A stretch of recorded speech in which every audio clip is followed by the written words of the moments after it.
Voilà. Alors, évidemment, dans tous les projets, tout à l'heure je vous ai parlé de projets de bâtiments, de projets de voirie, projet. Alors, un élément j'ai peut-être occulté, c'est l'assainissement également. Toute la problématique d'assainissement doit être étudiée par rapport au plan de zonage, par rapport aux techniques d'assainissement qu'il pourrait y avoir. Et également la rétention pluviale, un des éléments qui était un peu fondé, donné par la loi sur l'eau. Aujourd'hui, toute surface étanche, hein, qu'on viendrait étancher, que ce soit un parking, un bâtiment, une route ou autre, doit permettre de... C'est-à-dire qu'on réalise un calcul afin de contenir ces mètres cubes d'eau dans des réserves précaires, de manière à ce qu'elles n'aillent pas dans la nature tout de suite. Hein.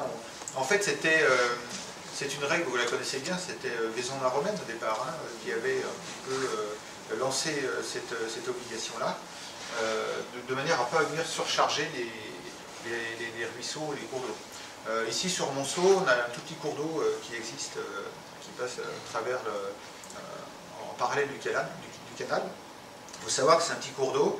Si on prend les données des crues centenaires, qui peut monter de plus de 2 mètres, hein, cas de fort orage. Alors, aujourd'hui, on a depuis mis des barrages, on a mis des systèmes. Alors, je ne sais pas si ces données seraient toujours là, mais il y a un risque, hein, un risque potentiel. Donc, les techniques, ce sont de réaliser des ouvrages de rétention. Alors, on peut avoir des ouvrages de rétention, alors un trou rempli de cailloux, c'est-à-dire que les vides laissés par les cailloux seraient remplis par l'eau et ça nous amène une certaine contenance. Par contre, c'est assez coûteux et puis la capacité à retenir de l'eau, donc le volume utile, le rendement n'est pas très bon en fait.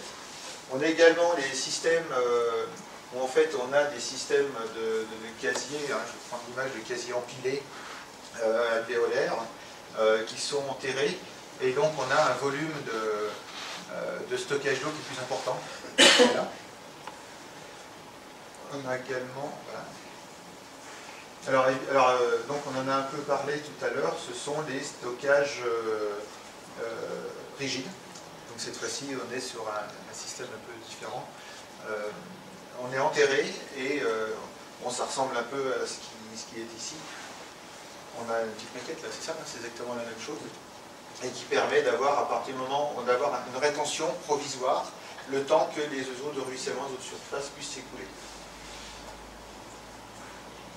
Donc là, de la même manière, on est sur un système là qui est non plus reversé dans le réseau directement, on est sur des systèmes avec filtration, c'est-à-dire qu'on vient se mettre en capacité, en charge dans la citerne rigide, et petit à petit, donc, l'eau vient par épandage, en fait, s'infiltrer dans le sol. Alors tout ça dépend aussi de la qualité du sol, il y a des analyses à faire au préalable. Et donc on peut récupérer à la fois sur les eaux de pluie et à la fois sur les eaux de ruissellement avec un pré-traitement à la base sur les graisses. Donc là on est sur à peu près les mêmes types de technologies, un système par épandage.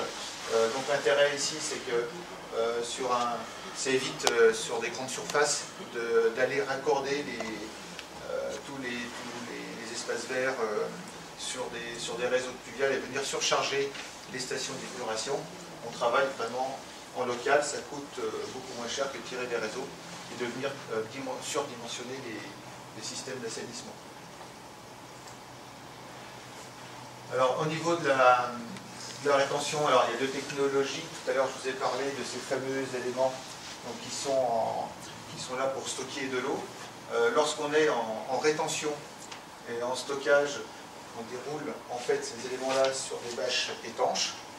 Et lorsque nous nous retrouvons, je pense que c'est la diapo d'après, sur l'équivalent du système, mais sur des systèmes en épandage, on est sur un feutre en fait qui n'est pas étanche. Et on va juste venir ici en capacité tampon avant que l'eau puisse s'évacuer dans le terrain. Donc voilà. Si vous avez des questions.